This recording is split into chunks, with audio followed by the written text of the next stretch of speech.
রাধে রাধে বন্ধুরা, তোমরা সবাই কেমন আছো? আশা করছি তোমরা ভালো আছো। সুজাতা ডেলি ব্লগে তোমাদের স্বাগত জানাই। দেখো, আমি গরম জল নিয়ে নিয়েছি, 1 গ্লাস গরম জল।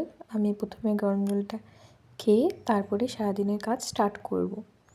ঘর দুয়ারে প্রচুর ধুলো জমেছিল, তো ধুলো বলি সব যা ছিল আর কি সব ঝেড়ে ঝুড়ে মুছে টুছে পরিষ্কার করছিলাম, জিনিসপত্রে ধুলো পড়ে গেছিলো। তারপরে মা একটু বললো ভাতটা নেড়ে দিতে, তো ভাত নেড়ে দিচ্ছিলাম, দেখছিলাম ভাতটা হয়েছে কি না। তারপরেই মনে হলো যে বাসনগুলো ধুয়ে গুছিয়ে রেখে দিই, এটা আমার রোজকারই কাজ। যাই হোক, দেখতে থাকো। বাসন টাসন যা আছে আর কি সব মেজে রাখতেই হবে, রেখে দিই।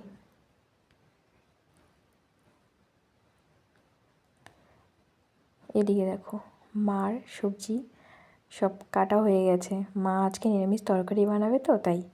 আর এদিকে আমি চলে আসলাম ঘরদোর পরিষ্কার করার জন্য। তো আমার ভাস্তি এসেছিলো, ভাস্তি খেলছিল, আমি এদিকে গুছোচ্ছিলাম আর ভাস্তি এদিকে অগোছানো করছিল, তো বারবার গুছাতে লাগছিল আমাকে। তো এদিকে ঘরটা মুছবো, তাই ঘরটা ভালো মতো ঝাড় টাড় দিয়ে কাপড় চোপড় গুছিয়ে ঘরটা মুছে নিলাম ভালো মতো। ঘরটা মুছে নিচ্ছি, কারণ এত ধুলোবালি না, মানে বারবার করে ঝাড় দিতে হয়, বারবার করে পরিষ্কার করতে হয়। বাড়িতে আমরা 5 জন মানুষ, তো ঘর বাড়ি নোংরা হতেই থাকে। মা যে ঠাকুর ঘরে ঠাকুরের কাজ করছিল, আমি স্নান করে পুজো দিয়ে মুভি টুভি দেখলাম, দেখার পর রেডি হয়ে বেরিয়ে গেছি। এই যে দেখো, দাদা অনুপ চলে এসছে, দাদাও আছে।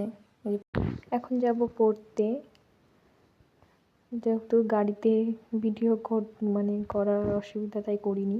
পড়াটা হয়ে গেছে, এখন বাড়ি যাচ্ছি। Tata bye bye, good night, সবাই ভালো থেকো।